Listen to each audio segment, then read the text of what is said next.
I need to go to hospital. I am in excruciating pain. They said you're pregnant. I'm like, yes. Where is it?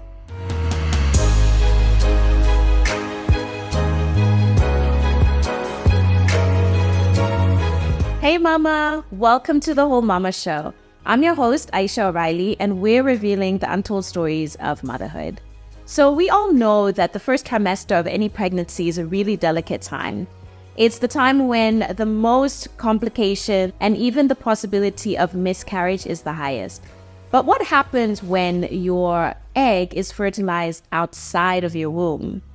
So before we get into it, I really want to thank each and every one of you who watched and listened to the previous episodes. I read every single review and comment and share on social media. So please don't forget to subscribe to my channel. While you're here, just drop a quick comment. Let me know whether you're a mom of 1 or 2 or an auntie of 3. Let me know in the comments below. So an ectopic pregnancy or an extrauterine pregnancy is when the fertilized egg develops outside of the womb. It is a critical condition that requires urgent care because it could lead to damage of the organs or even life-threatening blood loss. You're not the only mama who's had an ectopic pregnancy. My guest today is Rachel Wakesho, an entrepreneur, a wife, a businesswoman, and a mama to a beautiful baby girl. But her journey into first-time motherhood wasn't that straightforward. This is her story. Toddler moms and aunties, let me quickly chat to you about a toy that's been helping my toddlers develop their social skills. The Lego Duplo sets have been a favorite in my home because they're so interactive. So the Lego Duplo brick is double the size of a standard Lego brick, which makes it easier for toddlers' little hands to handle. It also means it's big enough for toddlers age 1.5 upwards to play with safely. This Lego Duplo set is called My First Organic Garden and was designed to encourage toddlers to be collaborative and communicative. Catch my other episodes for more essential skills that Lego Duplo helps to build. You can get your toddler their Lego Duplo sets from all retailers and any Lego certified store. With Lego Duplo, your child can learn how to socialize in an interactive and imaginative way. Enjoy the episode. Firstly, let me just say thank you so much for joining me on my pink couch, on the Whole Mama Show couch. So can you just start by sharing with my listeners and my viewers who you are, what do you do, and who calls you mama? Okay. First of all, I'm feeling this pink couch. Okay, so my name is Rachel. Yes, I am a wife. I am a mother. I am a creative, so I dabbled in content creation. I am also a businesswoman. I have an interior design foam wear situation company called Zuva Designs. And finally, I host a space called the Mama Happy Hour, just a space for moms to just share and, have real conversations like sort of what we're having. And I have one daughter. She's called Zuri. She is the one who calls me mama. She's 3.5 years old. Very talkative age. Very testing age. This toddler phase. It's something. But I'm loving every moment of it. Yeah. Yeah. Please do check out Rachel's podcast, The Mama Happy Hour. Because I am a guest on one of her episodes this season. Yeah. So I'm also excited about sharing that. Can you share a little bit of how did you become a mom? Well, that was by accident, but let's just... Oh, really? Yes. Share it anyways. So we just got married, I think 2017. Okay. We signed. We did not have our official wedding. We were planning for the wedding in 2018. Yeah. So the whole stress of planning, who's going to be here, I think I was not taking my current contraceptive well. And I ended up falling pregnant beginning of Jan 2018. Okay. It did not seem like a pregnancy because I actually was spotting. So I assumed, it was my period, and it was actually around my period. So I was like, this is probably a period. Ignored it for like 2-3 days. Then I started having pains. Yeah. So I used to have very, very bad cramps. For the people who've had them, like the rolling on the ground, having to go to hospital to actually get some medication if my parents are around.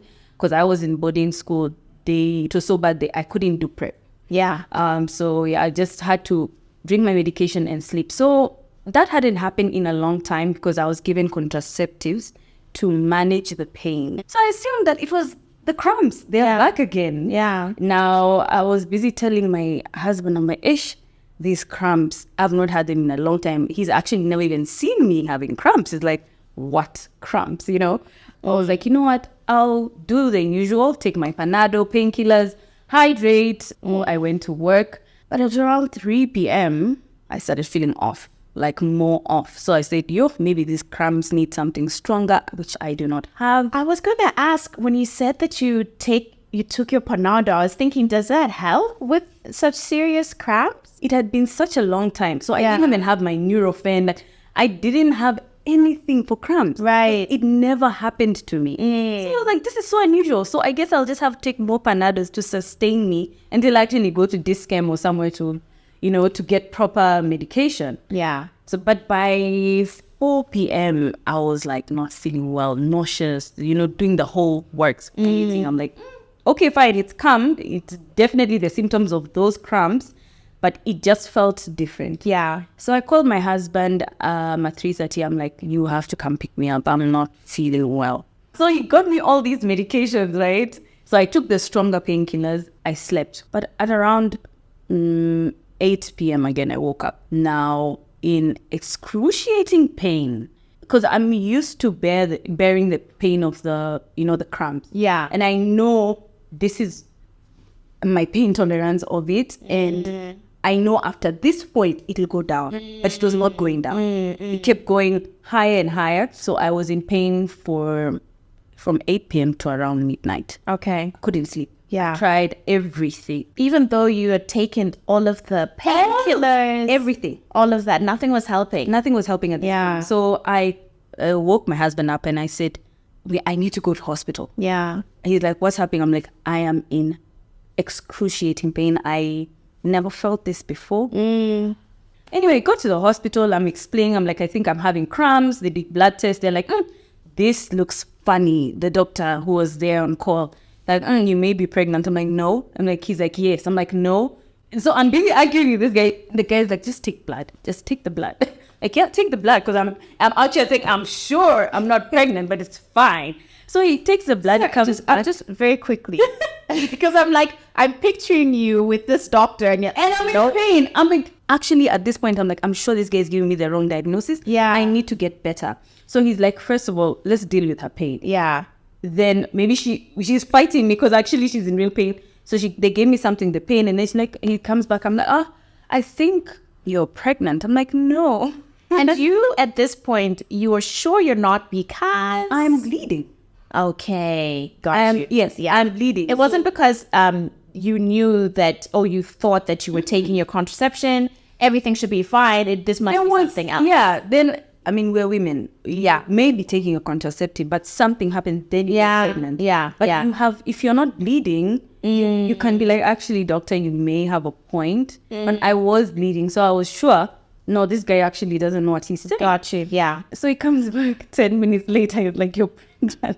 So me and my husband look at each other, we're like, what? He's like, but there's something wrong. So at that point, he's like, okay, I need to do more tests, but I need to replenish you. You seem low on something. Give me medication. He's like, first thing tomorrow morning, there's something off. I can't, because it was in the middle of the night. There was nothing open, no x-ray. There's nothing I can do right now. But you need to come first thing tomorrow morning. You need to go and do a sauna, like proper sauna. This guy, so he's finally like on my stomach. He's like, they said you're pregnant. I'm like, yes. Where is it? So at that point, I got really scared. Yeah. Because how are you asking me? And then he's like, there's something weird here. Right fallopian tube, was it left, looked like it has ruptured. So I'm like, he's like, anyway, I'm going to get you a gynae, because that guy was just a GP. Yeah. To explain these results, but he's like, I've never seen this before. Now that really scared me, because he was an old guy. So I'm like, he's probably been doing this for years, and he's like, he's never seen this before. So I go and wait into the waiting area. I'm waiting for this doctor. She comes and then she's like, got your results. We've never seen this, so we can't let you go home, because if something happens along the way, we are gonna be responsible, number one. So I need to get the gynae in. So the fact that they were bringing so many people in started scaring me. The fact that I can't go home, which is 5 minutes away, to get my own clothes, that was really scary to me. Like, my mom's not here. I've never been admitted, number one, ever. And now my mom's not even around. I can't call them, like, this is what's happening to me. Yeah. And I couldn't call home unless I actually understood what's going on. Right. So finally he came, he's like, so you're pregnant. But is this a new doctor? Yeah, now the gynae. The actual gynae, because now none of them know. Right. They're like, okay, so the results show you're pregnant. Yeah. But you may be experiencing a miscarriage. And then they're like, yeah, so that's unfortunately what may be happening. So we have to admit you and see. And then I'm like, but where is the pregnancy? They're like, we still don't know, because we are looking at the fallopian tube side, but we can't see anything. So maybe that's what maybe you did suffer a miscarriage after all that. So we have to check and just finalize with you. And the reason we can't let you go is you're actually having internal bleeding. I was shook. And then he said, so we'll just have to keep you in, after a few hours, because if you are having a miscarriage, your pregnancy hormones at HCG will be going down. Right. He tested about after 4 hours, it kept going up. Okay. So he's like, so he comes back even more, he's like, so you're still pregnant, but we can't see this pregnancy. I'm like, so what does that mean? He's like, so it means if your pregnancy is not in your fallopian, like if it's not in the uterus, it means that it's a danger. So you cannot keep it either way. Let's just get this part out of the way. And you may be having an ectopic pregnancy because it actually ruptured from your fallopian tube. You can see your fallopian tube has ruptured. So with that, we have to perform a laparoscopy. So I'm like, okay, the bleeding is still continuing. We can't keep you in this state forever. Right. So had the conversation with my husband, and he's like, we need to do it. I mean, your health comes first. So I signed off on everything, because he's like, we have to work with time, because we do not know what's going on with you. Yeah. I have to sign off on 2 surgeries, because they can't put me under and wake me up again. Okay. So I had to sign off on a laparoscopy and a laparotomy. Can you explain what is the difference between the two? So in layman terms, laparoscopy is when they actually just cut incisions on your fallopian tube or whichever area they want to deal with. Right. And go in with those pincers and just operate on a small level. So they don't have to cut you up. Okay. Which is better also for the healing process. Yeah, it's not as invasive. It's not. Okay. It's not. People who have cysts, they tend to get laparoscopy, because it's literally you're just removing one cyst and you're done. You don't have to go in. Right. Yeah, and do the whole healing process. Right. So I had to sign, and then the laparotomy is they actually have to open you up. Okay. Completely. You're almost having a C-section, but longer, because they don't know. So from this side of the fallopian tube to the other. Yeah, because if the C-section is just here, because they have, the main point is to take out the baby. Yeah. Yeah, so I had to approve on those 2. So you had to do 2 of them? Yeah, so they started at the same time? Yes, they did start with the one. Okay. Because they said they want to start with the less invasive one to see if they can figure this out. Okay, yeah. So if they couldn't, they had to do the other one. Gotcha. So unfortunately, it ended up with a laparoscopy. I remember waking up even before they removed the tube. You know when they put you under? Yeah. So I woke up in a sense of shock. Yeah. So he had to calm me down. BP was up. He's like, no, don't worry. Everything is fine. And so he came to me and said, you actually had an ectopic pregnancy that was growing on your fallopian tube. And with the pain I was feeling, the fallopian tube couldn't hold it anymore. So it ruptured. And it went and sat on my diaphragm. Sure. That's why they couldn't see it. Yeah. And that's what was causing the internal bleeding. Okay. The healing process was very painful. I remember saying that if this is how this whole birth pregnancy thing is, I got scared. The second thing is I've already ruptured one side that I know of. Will I be able to give birth again? Right. That was and will all my births be ectopic? Yeah. After 2 days, when I could actually walk, kind of 2 or 3 days, I got to the doctor's office, and then he sat me down. He's like, there are chances of this happening to you again, but we won't focus on that. Do you want to have kids? So this was before, just to make sure that I understand the timelines, this was before you had Zuri. Yes. Okay, and this was your first pregnancy? First pregnant. Ever. Ever. Yeah. So he's like, do you want to have kids? And then we looked at each other, we're like, yes, we do want to have kids. That is in our plan. Right. Then he's like, then you need to just focus on that. Do not, listen to other people who say that, okay, when this happens to you, you'll never get other kids. But he said, for the first 6 months, I have to put you on a contraceptive because you're healing. Right. You can't get pregnant. Yeah. Like during this time. Yeah. Your body hasn't healed from the trauma. Yeah. So he did put me on a contraceptive. I was taking pills. So I took them I was loyal to it because I knew I was still healing. I was still in pain. That was the physical aspect of it. Because I was in pain, I couldn't literally do anything for myself.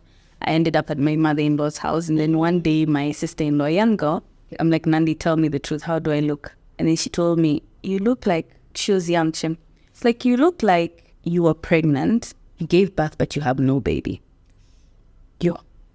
I've never forgotten that. I don't know why. It's sat here. So with the trauma that happened in the beginning of the year, my husband is like, let's continue with the wedding. Right. That was the plan. Yeah. That was, not everybody knew what happened to me. Yes. It was only my close family and obviously his family. And now everybody is asking, so when's the wedding? You guys are telling us. Because we did the traditional before. Right? Yeah. Yeah, and you signed. And we signed. Right. So and everybody knew now the white wedding is coming. Right, yeah.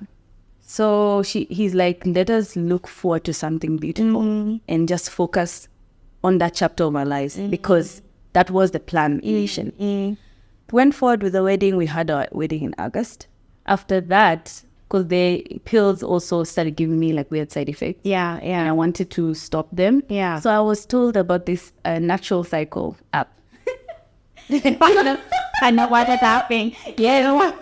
So like all you need to do is count your days. Like she said, she's been using it for years. Yeah. And pregnant. So I'm like, okay, girl. And it worked. Yeah. First month, I was like, okay.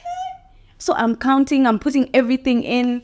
Second month, I'm like, yes. So that's August, September, October.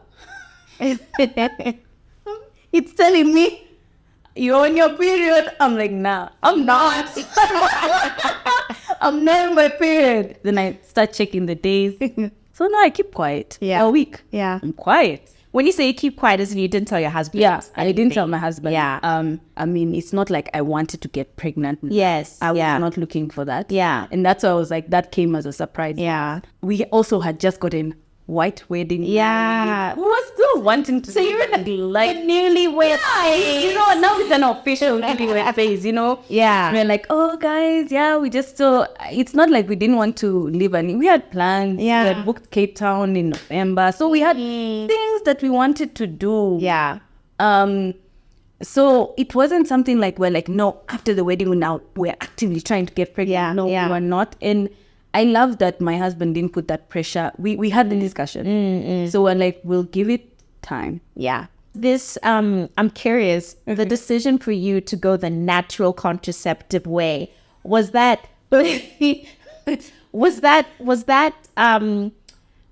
something that you cleared with your doctor? Or you just went off the contraceptives that he had prescribed for you and you said, you know what, I'm not going to do this because of the side effects? Yes. Okay. So it was 6 months. I told myself the 6 months I have to do. Okay. Yes. Because I do not want to risk that point. Yeah. When the 6 months finished, so this is August that I went off. So then I was exploring other options. I mean, even any other thing, the implant, but not the pill. Sometimes those contraceptives can give you they can really mess you up. Side effects. Yeah. And I was just not feeling myself. Yeah. Right. Yeah. So I also saw that I did not, because now I jumped from the ectopic to now planning the wedding and stuff. I didn't give myself time to heal psychologically. I realized that because I really started freaking out when I got pregnant. Yeah. I finally took the test after the week. Okay. And I'm like, what if we're going back there and it's going to be the same thing and he's going to tell me the same thing? The first thing we needed to do was go back to the doctor. Right. So we went back and then I'm like, I think we're pregnant. He's like, okay, we need to check. So he checked the fallopian tube. There was nothing, at least. And then he checked the uterus. There was nothing. Couldn't see anything. Wow. He's okay. like, I can't see you're pregnant. Now we're going through this again. Yeah. Right? He's like, but it did say you're positive. So let's be positive. So he put me on this Prego Mama. Yeah, the vitamins. The vitamin. Yeah, right? yeah. And he's like, so this month, go about living your life. Come to me after a month. So this is October. So we have to come to him end of November. So I started taking the vitamin and I started getting really sick. Like waking up in the morning, I'm like, I'm sick. I'm feeling nauseous. I'm not feeling myself. So I'm panicking now because it could mean either or, right? Yeah. But I'm also, so my husband keeps saying, but like the doctor, we have a positive doctor. He wouldn't give you hope for nothing. So that's what he kept reminding me. So the month went by, went Cape Town, came back. Finally, it's on the 28th now, sitting for those 2 other weeks, just waiting for this guy. Get to the appointment. He's like, we're not even talking. Let's go straight to the bed. I need to see. And when he put the sonar thing, it was a heartbeat. Even he was relieved. He was like, oh my God. I was also waiting. Yeah. Because he also didn't want to give us bad news. Yeah. And you don't want to give you that false hope. Yeah. He's like, we're having a baby. I'm like, oh my God. Wait, did the doctor say that? He was it was that's how I knew this is a good guy. Yeah. He was there. He was walking this journey with us. And so he's like, we're having a baby. He's like, okay, so this is what you need. We need blood tests. We need to make sure this baby is healthy. So we did all that and the baby was fine. Yeah. Everything was okay. I was never sick. I was so happy throughout my whole pregnancy. Guys are like, fast forward 9 months later, Suri came and she was our blessing. She was our rainbow baby. Yes. Our hope. And we've loved her ever since. And she is 3. Yeah. She's 3 now. She's 3.5 now. What a blessing. Yeah. I'm sort of picturing myself in that room with the doctor saying, we're having a baby. he was actually on edge. He's like, okay, right, let's see. I feel like even having the right guy in me, it makes such a difference. I was going to say it makes such a difference because it's such an emotional journey when you're pregnant and you feel so vulnerable. And especially with what happened with you earlier with the complications and the trauma of it all. You want to know that you're in good hands. Exactly. And someone who genuinely cares. You're not just another patient. Yeah. So that's why I'm also like, I'm happy that it turned out that way and that your pregnancy itself also wasn't, that it was smooth sailing. Yeah, it wasn't traumatic. Yeah. Because that could even discourage someone. Exactly. From the whole motherhood process. And I'm glad he told us to be positive because after an experience like that, you can also like, not be sure if you actually want to be a mom. Yeah. Because it was quite traumatic. Yeah. And I remember actually sitting in the rooms, it wasn't a private room, so you could hear the conversation from the other lady. Yeah. So this is where you're put if you have any, like a hysterectomy, anything, a cyst. This is the space. So there are no babies here. And the ladies opposite me, that was a second topic. Pregnancy. Yeah. And I was hearing the conversations and telling the doctors, like, no, it's okay, we can try again, don't lose hope. Do you want to stay in, because hers was not complicated, they just did a laparoscopy, so it was a small operation. She didn't want, do you want to stay? She's like, no, I just want to go home, to my husband and my family. And it was deep to hear that conversation, because I'm like, oh, can I go through that again? Yeah. Yeah. So I'm glad without me saying it, because sometimes, as a mom or as a woman, we have these thoughts and we're scared to verbalize them. Yeah. Because somebody will be like, oh, why are you so negative? Yeah. Or is that what you're only thinking about? So you get scared to ask, to say. So I'm glad the doctor actually said it to us. And like in situations like this, I know you may feel like it could happen again. I'm not going to lie to you, it can. But we just have to be positive. Yeah. Yeah. So I'm glad we had that conversation with him. Was there any kind of like explanation from his side as to what could have caused the pregnancy, the ectopic pregnancy? Are there any sort of preconditions or? He actually said that, especially with mine, he had never seen it before. Yeah. He said even before he decided to go to do the laparotomy and the laparoscopy, he had to send my results to like 5 doctors for them to just double check that they are on the same page with what they need to do with me. Because now it was day 3 of me being in hospital and no one knows what's going on. Yeah. Yeah. It's not even a genetic thing. You can't say because my mom had it, I'm going to have it. It's not like what you eat. It's not, it just happens within 1, 2, it's just one of those things. Like the only thing he said that might lead to an ectopic pregnancy was the injection. The contraceptive injection. Yes. Okay. Yeah. So he said when we're talking about contraceptives or what do we need to do for my 6 months, he said he can never put me on an injection. And even if I leave him, to never do it. Because that can make it more like, narrow down the chances of me getting an ectopic again. It increases the risk of it. Yeah. Yeah. So that's the only thing he said. Yeah. But the other things, like, I kind of feel like a lot of the times with pregnancy, with birth and any complications or all of that, it's like a mystery. It's still this, especially like how you were mentioning earlier, so many of us keep it secret, within our inner circle, if that, or like, for example, with myself, it was only with my husband and with my mom and his mom that knew that I was pregnant before the 12, 13 weeks. After the first trimester. But it's just so interesting because even now how you're saying, like, they can't say what actually happened. Yeah, what actually happens, if it's genetic, if it's not genetic, it's really just chance. Yeah, it's chance. Yeah. And the only reason I actually was not going to talk about my ectopic pregnancy to begin with in general. Really? Yeah. Like after it all happened? Because I was just like, I want to forget that. It was a lot for me, so I don't want to keep bringing it.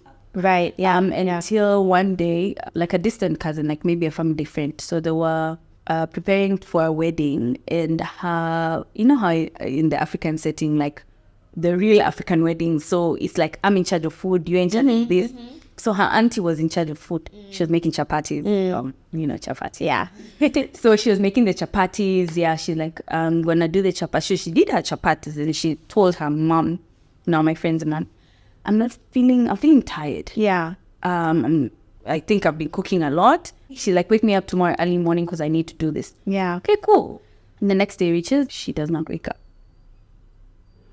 She's she passed away. She passed away in her sleep. Like, usually at home, they don't do autopsy a lot. But they said no. They need to find out why did she pass away. Was she young? No, she was not young. She was maybe in her 40s. Okay. So, but they still are like, but she was not old. That's not old. That's not an old person. Like, she was okay. The sister is like, there was nothing wrong with her. Yeah. So when they did the autopsy, they found out she had an ectopic pregnancy. She just bled and bled. And she didn't know. And she didn't know. And she didn't know. That was a year after my ectopic pregnancy that we had that story. And I told myself, if I can even create a little bit of an awareness about this, I think I should do it. That was my turning point. That somebody can actually lose a life. Yeah. Let me make people aware. Yeah. Even if it's one or two first people, if I can save somebody's life, it will help. That's what made me actually want to have this discussion. If it can make somebody's situation easier, I'd rather say it. Yeah. Yeah. I'd rather say it. And I'm glad you have. Yeah. Yeah. You never know who's listening. You never know who's watching. If it is the woman in the situation, or if it's a friend or a sister or family member. Because, again, as long as I've been a mother and a woman, these are conversations or topics that we don't really hear about. We don't. And, it might be the case that someone watching or listening today might not have even heard of an ectopic pregnancy before this. Yeah. And honestly, even before I had it, I didn't know what it was, Yeah, yeah. They're telling me, I'm like, what is that? Yeah. It's okay to suffer a loss. Because I see a lot of women who have gone through a traumatic loss. They don't want to relive it, which is normal. Yeah. It's normal. But if we don't talk about it as women and it happens to someone else, then they feel like they're the ones who got it wrong. They're the failures in the society. They're the ones who don't have a perfect uterus. They're the ones who can't hold a baby. You need to go through it and realize, okay, this actually happened to me. Yeah. But I'm okay. I'm still here. But the doctor said that there's still a chance that I can get pregnant. So those are, just take the positives and put them in, because it can leave you in a very dark place. Yeah. What did healing look like for you? Did you manage to do it before you got pregnant with Zuri? Or I think you already mentioned that actually by then you hadn't processed it, right? I hadn't. But since then until now, what steps have you taken, or what kind of support have you brought into your life to heal? I think talking about it with someone. Yeah. That helped. And also hearing that actually it's okay. That 1 month of me not knowing if I'm pregnant or not, I did a lot of self-reflection. I needed to accept what happened to me. And just in case it's coming again, I need to be stronger for it. Right. I was quiet. And I'm very talkative. So if I'm quiet, like even my husband kept asking, are you okay? Are you okay? I'm like, I'm okay. I'm just processing. I journaled about how I felt. I think that was the first time I ever wrote down how I'm feeling. Yeah. Because I also felt like I've bottled a lot of things up. And once I wrote them down, prayed about them, I believe God helped a lot. Because he understands your situation deeply. Because he was there with you. So that's what I believe. And when we found out that we're actually pregnant, I prayed over the pregnancy. Because once again, we are just carrying the baby. When you're told you're actually pregnant, and actually the delivery, the aftercare, there's a lot. And there's so much that's out of our hands. Yeah. That's, I think, when I was pregnant is the one time I knew that I need to relinquish control. Because I'm just also I'm slightly OCD. I'm like, no, this needs to be done. But there's some, this what's happening to you is actually 100% out of your control. Yeah. So Rachel, Thank you for sharing your story. Thank you for having me. Oh, this was so good. Feels so nice. I need to ask you, what's your whole mama truth? My whole mama truth is we're all going through something. Yeah. We live in a society, I think we were chatting about this, that has a lot of airbrushed motherhood. So what you see on social media can, someone has given birth today and is back to a size 8. Without telling you the process, without showing you what they've been through. Just pictures of us smiling on social media with our kids. Yeah. Very beautiful memories. Yeah. But we are literally showing people the snippets. Yeah. Not a lot of people actually show you the reality of what's going on. So we are all going through something. Don't let that skew your mentality on motherhood. And it's okay to give yourself grace, because some days are rough and some days are very rewarding. I hear you. I agree with you. Yes. Yeah. Airbrushed motherhood. Yep. That's a whole topic. That's a whole other topic. That's a whole other conversation. But it's natural. It's a natural thing for us, human nature, to put out the good parts. Yeah.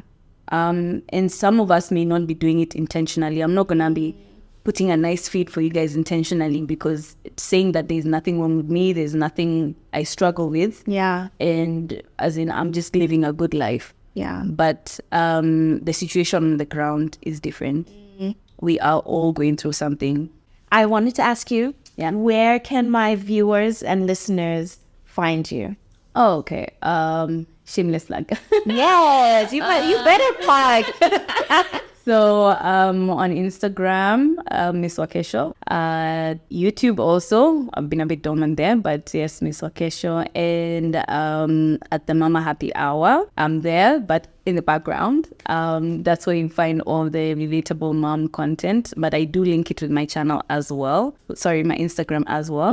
MS, so _ another _